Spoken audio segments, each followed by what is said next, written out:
Republican State Representative David Spiller of Jacksboro, thank you so much for joining us. We appreciate it. Thank you, Jack. Appreciate the opportunity. So, as you know, this week the House is going to be taking up three border security bills: House Bill 4, which is yours, House Bill 6, and SB 4. And so I'm wondering, why are these pieces of legislation so important? Well, let me first speak to my bill, House Bill 4, that provides and establishes a criminal penalty in Texas, a state criminal penalty for illegal entry. It also does some other things as far as for illegal reentry, second offenders, and multiple offenders, and provides some indemnification for peace officers to enforce this law. It's important because it's just been we've had enough in Texas. I mean, the Biden administration has had 2.5 years to secure our border. They have failed and refused to do that and do that adequately. So Texans have to protect Texas. And my bill provides for, because we've got, I think, 2.475 million people this past year come through illegally. The CBP just reported, I think, for Texas that we had over 270,000 just last month alone. And so we're getting more and more reports of people on the FBI terror watch list, 169 that came in this past year. That's more than the previous 6 years combined. And we're at great risk in Texas and our country, and we have got to do something to secure our border, especially when the federal government fails and refuses to do so. And so let's talk a little bit about the specifics of the bill. How is it? I mean, is a requirement of the bill for somebody to be charged that a state officer has to witness a migrant coming across the border, or is it it can be anywhere in the state of Texas? And how would they find that information out, whether a person, what their status is? Yeah, the bill just says that you can't, if you're going to come into our country, you need to come through a port of entry. And if you don't do that, then you're crossing illegally. And that's a violation of federal law, has been for decades. And so we track this statute, this bill to be in line with what the federal statutes are: 8 USC 1325, 8 USC 1326, and 8 USC 1225 for removal. And so this bill provides, it's actually a Class B misdemeanor if you cross illegally, but it gives law enforcement the authority in lieu of that to take someone, gather their identifying information, and take them to a port of entry and order them to go back. Now, this is not a bill that just says, if you're here illegally, you got here illegally in the state of Texas, that this penalizes you and we round everybody up and send them back. That's not what this bill does. It's not what it's designed to do. You have a very limited time frame within which you do that. And yes, you wouldn't necessarily have to see someone cross the river, but I would anticipate that most of these apprehensions under this bill, if made into law, would be at or near the border. And law enforcement will look, as they do with any criminal offense in our state, look at a totality of the circumstances, investigate, make a determination of whether these folks have violated that law or not. And so no, it wouldn't require an eyewitness to they actually cross the river outside a port of entry, but they would have to look at the totality of the circumstances. And as you know, you've heard the criticism that some Democrats and some other opponents say this is Texas's version of a show me your papers law. What do you say to that? That's incorrect. That's what this bill is looked at in the eyes of the Arizona versus United States case, which was the 2012 U.S. Supreme Court case. And what Arizona attempted to do under their bill is completely different than what this bill does.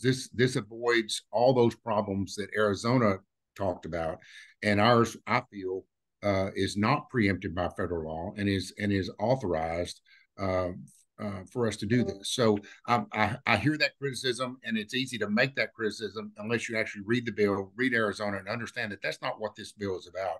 We're not out here trying to round everybody up and send them back. That's not it at all. It's only to curb the illegal immigration problem that we currently have now. And the other thing is as with any misdemeanor in the state of Texas, there's a 2-year statute of limitation period. This doesn't affect folks that have been here 3 years, 5 years, 10 years, 20 years. That's irrelevant to this bill.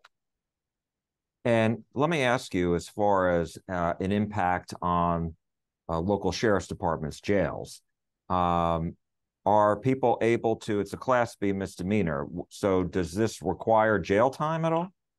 Well, law enforcement has the authority. They can process them and charge them with this offense. But it's going to be much, if they do, that may be somewhat ineffective because it slows down the process and it's costly. That's what we're trying to avoid here, because currently under law, the only thing, unless someone's, unless some other more serious crime is committed, a felony or something else, that is on view by the law enforcement authority, the only thing they really have is criminal trespass. Well, that's a Class B misdemeanor as well. And what happens is they process them, they feed them, they house them, they appoint them attorneys, they go through this. 99% of the time, these folks are pleading to time served. They're turned back over to ICE and turned over to Border Patrol, and then they're still assimilated into our population. We haven't repelled anyone. We haven't stopped anyone. We haven't returned anyone. All we've done is slow down the process in an attempt to try to secure our border, but it's at an extreme cost. This bill tries to avoid that and say, look, this bill is not about trying to incarcerate more people or detain more people. If we have folks here, we can turn them back to a port of entry and order them back across. We have no problem with people coming in as long as they come in legally through a U.S. port of entry. So that's what this bill does. And to that extent, I think it is more of a cost savings to all these counties, instead of housing these people and handling through the criminal justice process, to instead turn them back over to a port of entry and order them to go back from whence they came. That's not being unreasonable to ask somebody to go back to where they came if they arrived here illegally.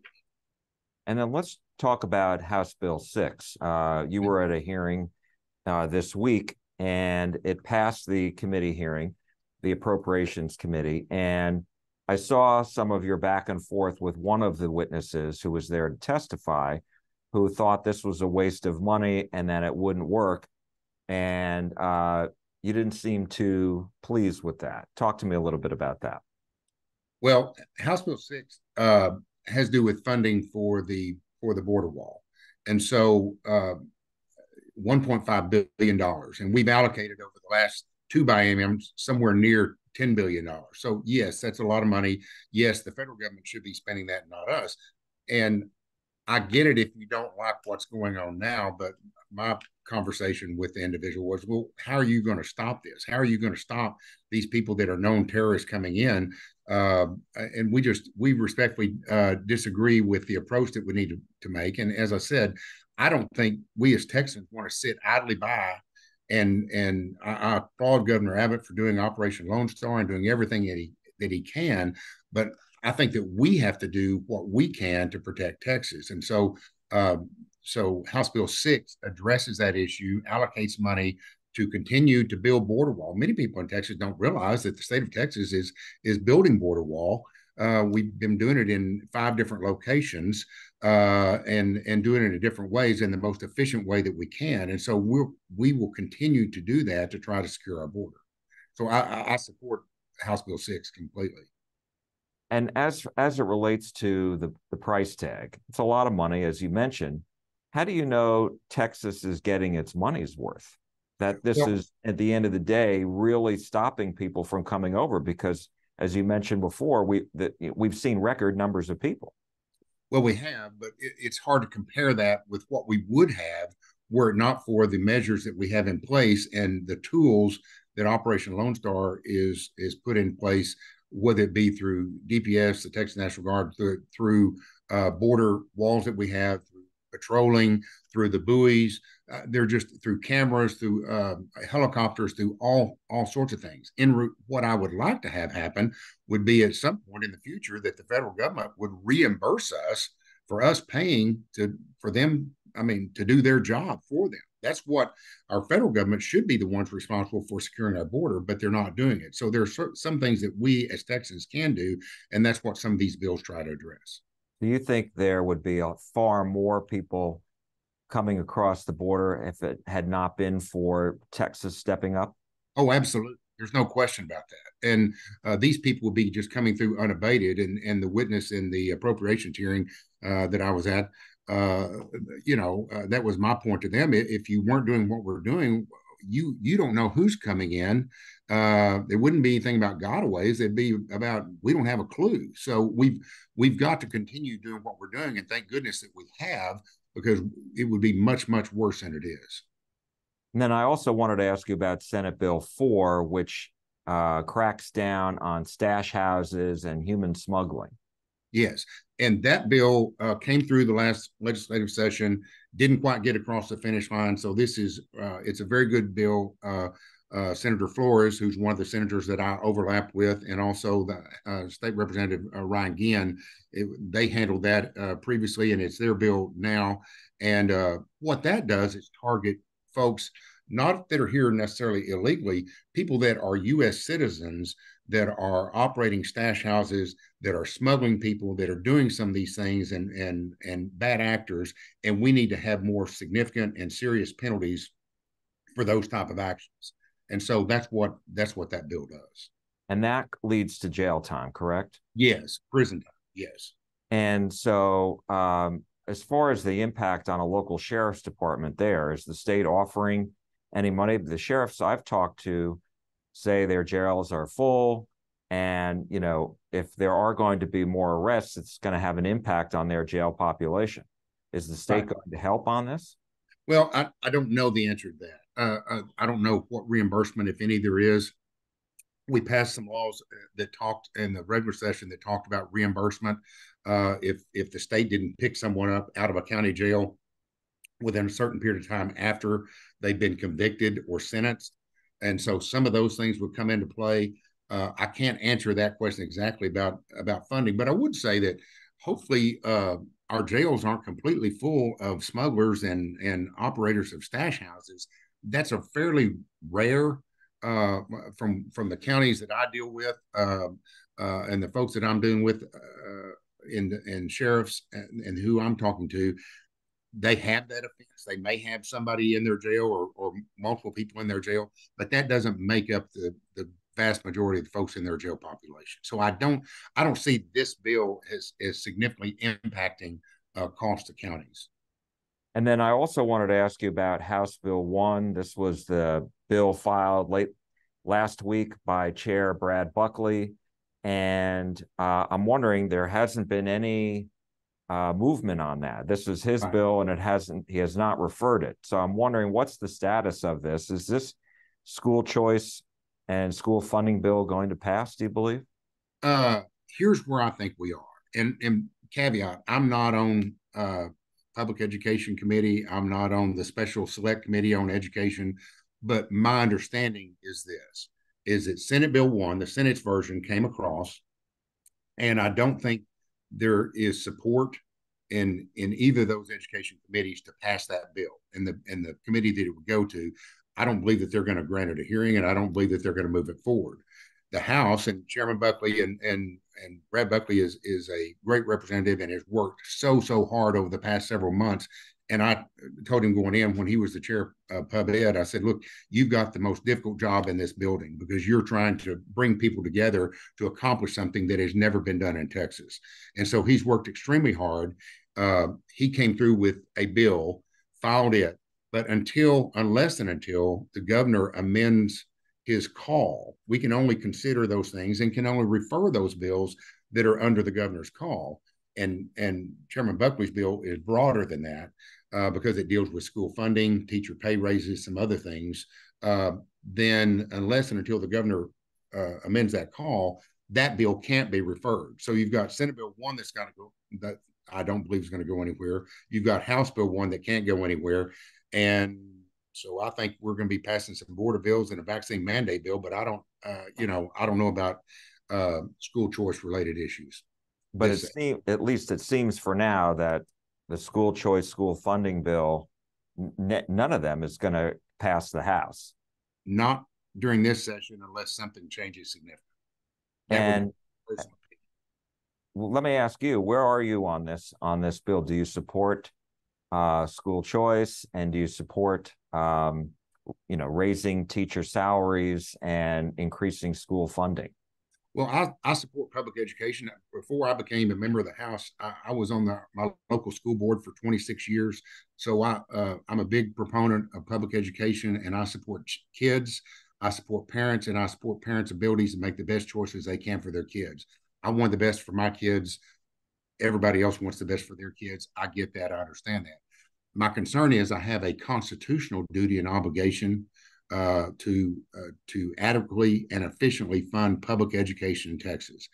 You have to understand, I represent 59 school districts, 54 of which are traditional public schools, 5 of which are charter schools.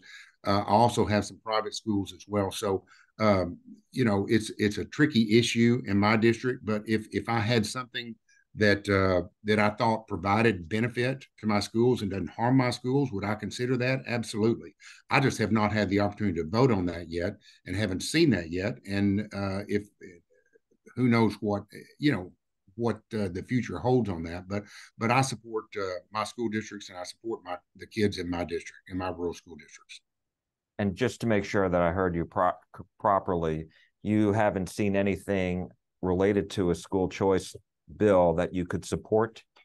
I haven't said that. I'm just saying, unless and until it gets to that point, because even whatever is filed with Chairman Buckley's bill, I assume that by the time it got out of committee and got on the House floor, that bill may change significantly. I know there have been some discussions about it looking differently than what it was when it was filed. So, I've been busy with border security issues and haven't kept up with all the minutia of what's involved in the school choice bills.